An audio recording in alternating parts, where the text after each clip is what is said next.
Hello, welcome back, or welcome if you're new. If you're new here, my name is Elena. I'm homeschooling mom to 3 kiddos. We're going to talk about books on this channel. We do have another lifestyle channel. I usually leave that linked down below. But let's talk about the books that I read in March. I'm looking down because I'm trying to pull up my Storygraph to find out how much I actually read in March, and so we could chat about it. And then I have a mini tiny haul to show you. Yeah, and I think that's it. We'll chat about what I'm currently reading and if maybe I'm in a reading slump. So for March, I didn't think I read that much, but according to Storygraph, I read 11 books, which is a pretty good month.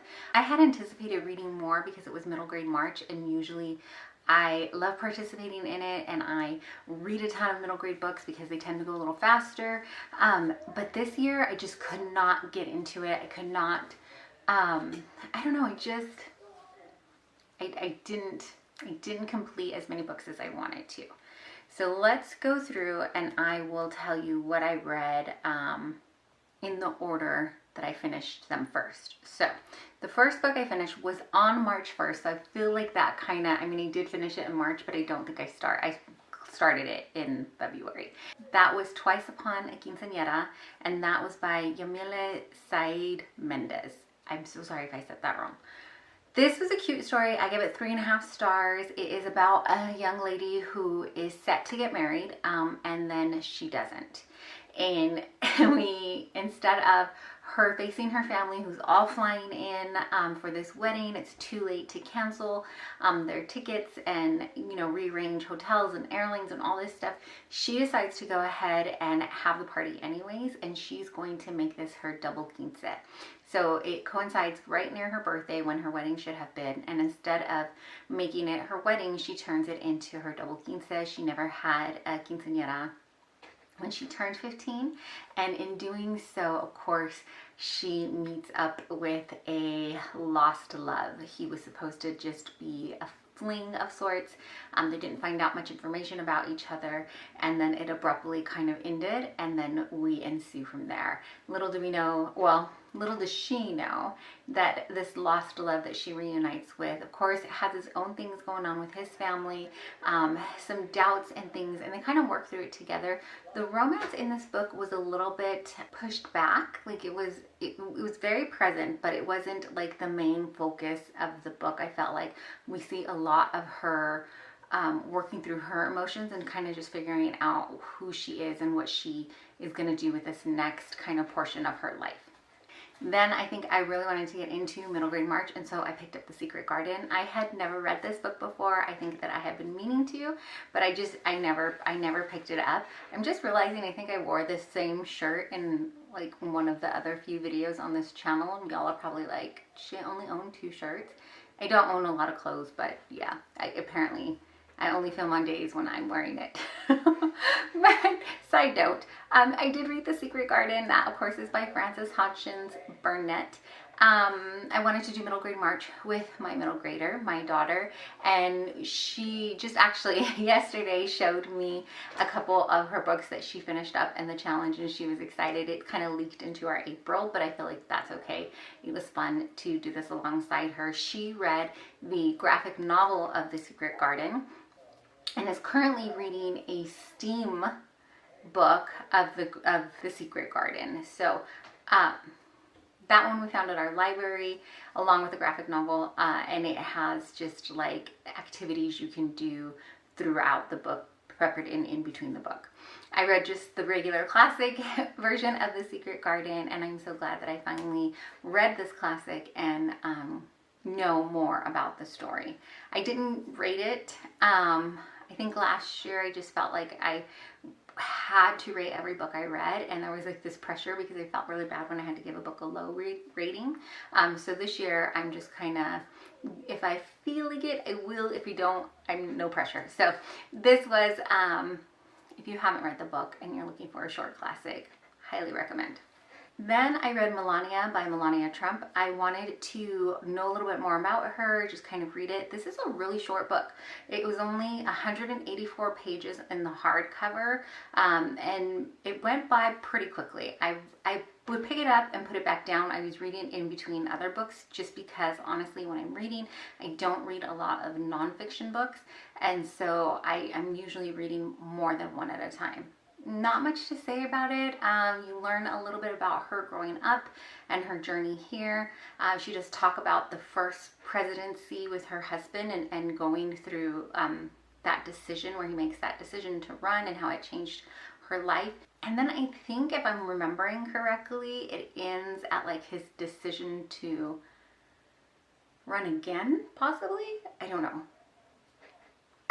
But I didn't write this book either, but I did, like I said, I wanted to read it, so I did. Then I read Fire and Fate. This is The Villains number 10 by Serena Valentino. So this is Disney like stories from the villain's viewpoint.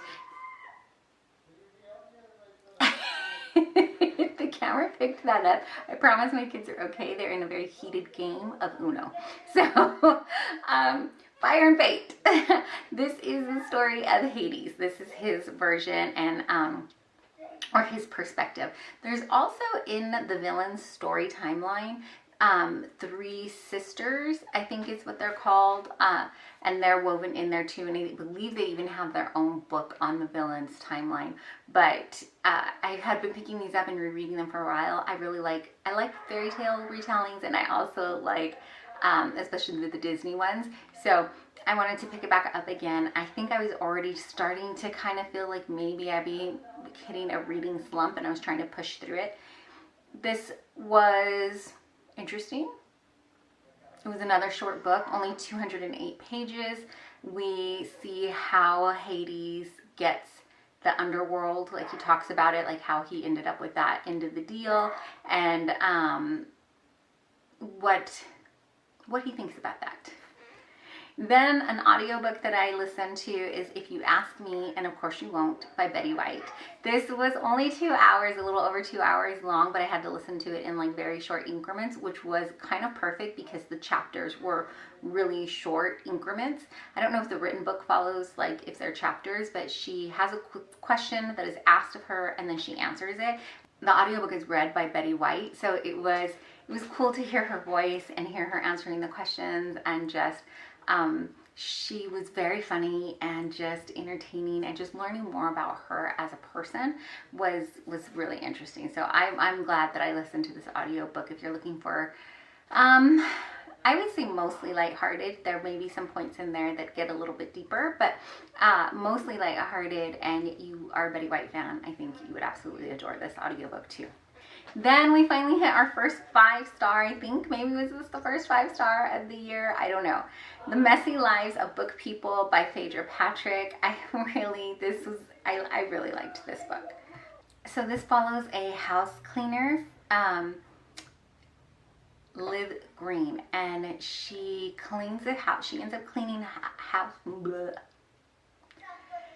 Liv ends up cleaning a house for one of her favorite authors, and I think it says it right in here. Let me just double check so I'm not giving you a spoiler. Okay, so it's not. It's right in the blurb. The author, Essie Starling, is mysterious and a kind of recluse in her later years of life, and she suddenly passes away. And her request, Essie, the author's request, is for Liv, the home cleaner, to finish her current book. In this, we find out some secrets from both of their lives. We find out what made Essie kind of close in and not do interviews. There's a journalist that pops up and tries to get more info, and I just felt like it was such a fun ride, and it was just, didn't feel slumpish at all when I was reading this book. I loved it. So like I said, I was kind of feeling like I was slipping into a reading slump, and I'm still kind of fighting that, but this one, I didn't feel that way at all. Loved this book. Batman Nightwalker, the graphic novel. This is a DC Icons graphic novel too. This was at a request of my son. He likes a lot of graphic novels. Most of my kids, all my kids do, I think. Actually, I say most of them, but I think all of them. When my kids ask me to read a book that they have read, I try to do it. I try to read it just so that we can have that connection, we can chat about it. It's just important to me to try to get it. Well, do I get to every single book they've recommended? No, but I do my best when I can. So I read Batman Nightwalker. This one just follows, it's not long. It's about a little over 200 pages. This is like Batman before he really becomes Batman, I think. It's about young Bruce Wayne. I can't remember. I don't think he is Batman quite yet. This is why I like to, as soon as I finish reading the book, I try to record, but I did not do that at all for March. And this is why, because then I'm like, what was all the details about it? And I can't remember, so apologies. Young Bruce Wayne, meets a young girl in Arkham Asylum, and he has to kind of unravel a little bit of her secret. And does she really deserve it to be in there? Who is she? What is happening? That kind of thing. So it doesn't all get solved with a pretty neat little bow. Kind of leaves you, of course, on a little bit of a cliffhanger. But I read it, and then I got to talk to my son about it. So I'm going to count it as a win. Then I read The Missing Golden Ticket and Other Splendiferous Secrets. This is by Roald Dahl. This has a chapter that wasn't included in the Willy Wonka and the Chocolate Factory book, and then a couple other just like tidbits about Roald Dahl. And so this was another one that my kids wanted to read because they were reading the Willy Wonka and the Chocolate Factory together, and there was a missing chapter, so they wanted to read it. So we read this cute, lighthearted. Yeah, I mean, if you like the Chocolate Factory and you're interested in this missing chapter, pick it up. Won't take you long. Just took me an afternoon, 118 pages. Then I think this is where I kind of started to hit a wall. I have joined 2-year-long challenges on Storygraph. One is with our library system, and then one is just, I think, like a Storygraph challenge. And I went in really wanting to, like, any book that I read had to be for one of these challenges. And I kind of, like, I think that that's where I needed to take a step back. Realizing that it is still the beginning of the year and I have all year to hit all these challenges. I don't do it all in the first 3 months or what have you. But I read With Love Melody. This is Scripted Love #1 series, and this is by Emily Dana Botros. This I had on my Kindle. I have the Kindle app, and I can't remember how I got this book, but it was on my Kindle app, so I read it. This was just a sweet romance read. It was, I would say, like almost the perfect palate cleanser if you're looking for something like that and you like romance. Melody and TJ are good friends. They did kiss once in their high school, I think, years, but now they're adults and they're doing their own lives, and she completely friend zoned him after that, and he still holds a torch for her and wants to be more than friends, but doesn't want to jeopardize the friendship, and so he's kept her at a distance. Been her friend, but he's just kind of like ready to say, you know, I want to be more than friends. And we have this kind of sneaky way he goes about it where he poses as somebody else on an online dating app, and the hopes of winning her over that way, knowing full well that when he has to tell her the truth, this could completely blow up in his face. So this is a Christian romance. There is a faith theme running through it, but it was a cute read. I enjoyed this one. All the More was the next book that I read.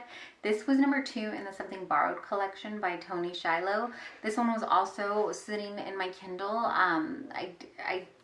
I was surprised at myself that I hadn't read it and had been sitting there. I didn't even realize it. This goes to show probably how little I was checking my Kindle app, embarrassingly enough.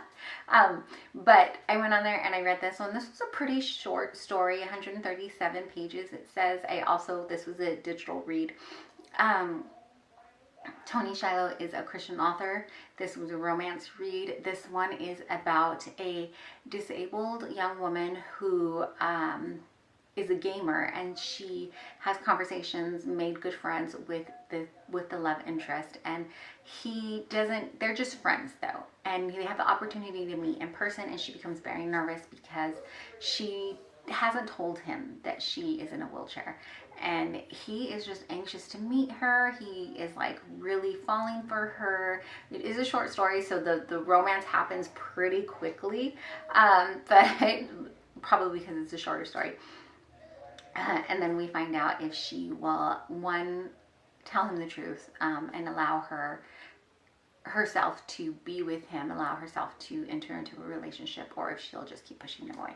So this was another sweet, endearing read. I'm trying to think if I've read the other books in the series or what the other books are in this series, but off the top of my head, I can't remember. Then the last book that I read for the month of March was Sally's Lament. This is a twisted tale. This is number 19, and this one is by Mari Mancusi. Okay, I'm gonna stop because I don't know.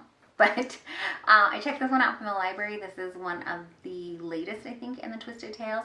I was looking at the Twisted Tales, and remember how I said I like to read the like retellings and things. So the Twisted Tale, Disney Twisted Tales are another series different than the Villains. And I don't know how I did not realize that there are some books in the series that are not published here in the States. How am I supposed to finish the series? How am I supposed to complete that? What? If I can't get them at the library and I can't, like, I don't know. So how rude. I was like, oh my gosh. My oldest son actually likes to read some of the Twisted Tales, and I had to, when I was figuring it out, which I'm sure like many people probably already knew. I may be the last one on the earth that figured out this stuff, but I came running and I was like, did you know? And so we tried to look up a couple of them on like eBay or something like that, but it's not, yeah, we were just kind of flabbergasted. But I digress. Sally's Lament. This is what if Sally had found Christmas Town before Jack. So this takes place in the Nightmare Before Christmas world, and Sally finds Christmas Town first, and it is not all the holly jolly it seems to be. There is a little bit of stuff happening in that world that's a little scary, and not in the like fun Nightmare Before Christmas type of way, like, oh, this is sad. And so Sally sets out to see if she can make this right. And then she also, you know, when she first heads in there, she is confused because it's very different than her world. She meets another doll who is, I believe she's like a porcelain doll, and so it's just fun to see the interaction between them. They become friends. And she does eventually go and get Jack, and Jack gets to kind of be part of that world too. And it was a cool, different way of seeing what if she had discovered it first, and realizing that all is not always what it seems to be. So that is all that I read for the month of March. My current reads, I am still trying to read the rough draft. And then I am listening to Who Do You Think I Am by Angela Johnson Reyes. This I've read before, and so this is a reread for me. It's an audiobook, and I'm trying to tell myself I can only listen to this book when I'm doing my walking, but I've had some injuries in my back and my neck, and just there's been a lot of health stuff happening, so I've not been able to walk frequently. So I don't know, I may have to bend that rule because there's somebody else waiting for the book, and I was on hold for it. You know, when your book comes off, you have to read it when it's your turn. Speaking of having to read it when it's your turn, I'm reading Onyx Storm online. I was on hold forever for the digital read, and then it came up, and then the library, the Hoopla app, is it the Hoopla? It's Libby app has where you can let the other person go ahead of you in line if you're not quite ready yet. So I already did that once to Onyx Storm, and when it came back up again, I was like, I just have to read it. I didn't want to read it, which sounds funny because I am currently reading it. I'm about 18% through, but because Iron Flame left us on such a cliffhanger, I was like low-key mad. And I was like, what? And then Onyx Storm came out, and I was like, I'm not reading this. I'm not torturing myself this way. But then there was so much talk about it, and it just, I had to know. I had to know. And so I've already skimmed through some parts. Only, like I said, 18% through. I've already had some spice. And so I just try to skip over that. There is strong language in this book as well. So this is definitely not like if you're looking for a clean read, this ain't it. So I don't know if I'm going to be able to get through the entire book before it's time to turn it in.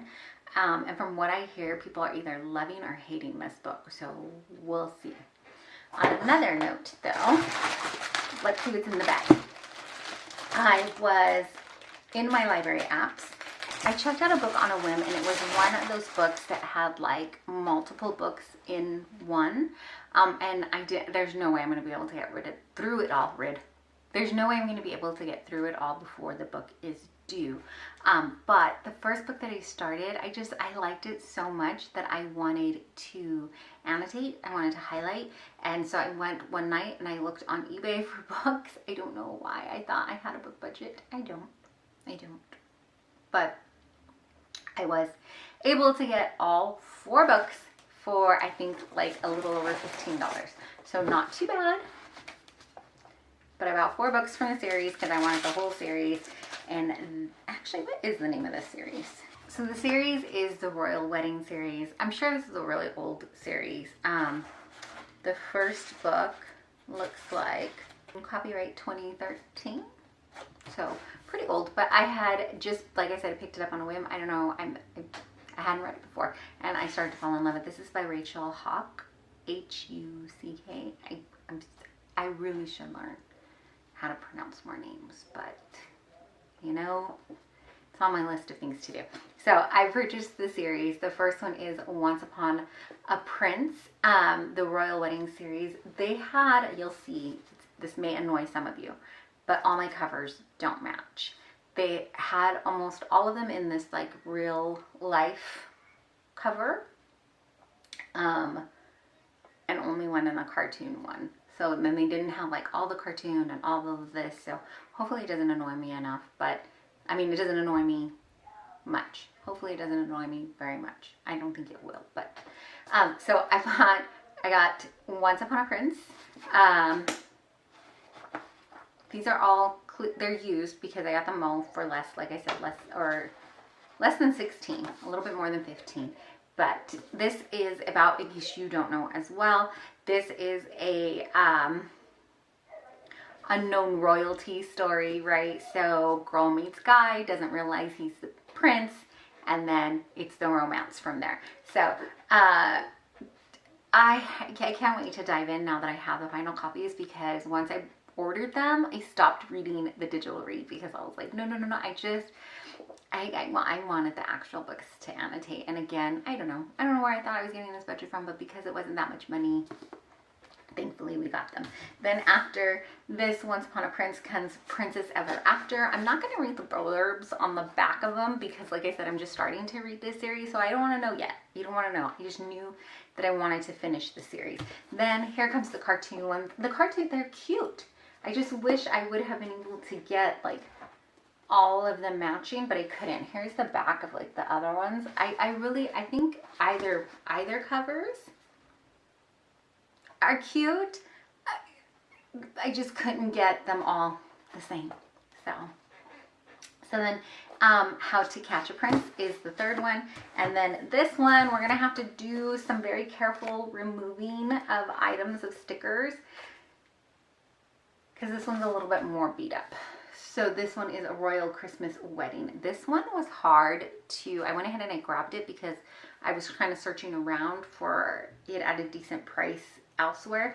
And this one was like actually the most expensive one of all of them, which I don't know if it's because it was the last one or they didn't print as many. Even though it's got a bargain priced sticker on it, maybe people, I don't know. I have no idea. I'm not gonna even pretend I know why. I'm here trying to take the stickers off on camera. I should probably just wait and do that later. But I need to kind of give them a wipe down because they just came from the mail. And earlier I was just sneezing over it. So I did get some new books. I'm going to continue reading that. And then, yeah, I don't know. I think I need to concentrate on reading Onyx Storm because it's such a gigantic book. And I don't want to have to go buy it because I don't have the other 2 books. And I can't just go run out and buy the 3rd book if I'm like, wasn't even sure I wanted to read it. Doesn't make sense. But finish that one. Finish listening to the audiobook, and then I can dive back into my other series here. That's what we're currently reading. What are you currently reading? How did your March go? Did you do middle grade March? Were you successful? Tell me all the things. I'd love to talk books here. Thanks for watching.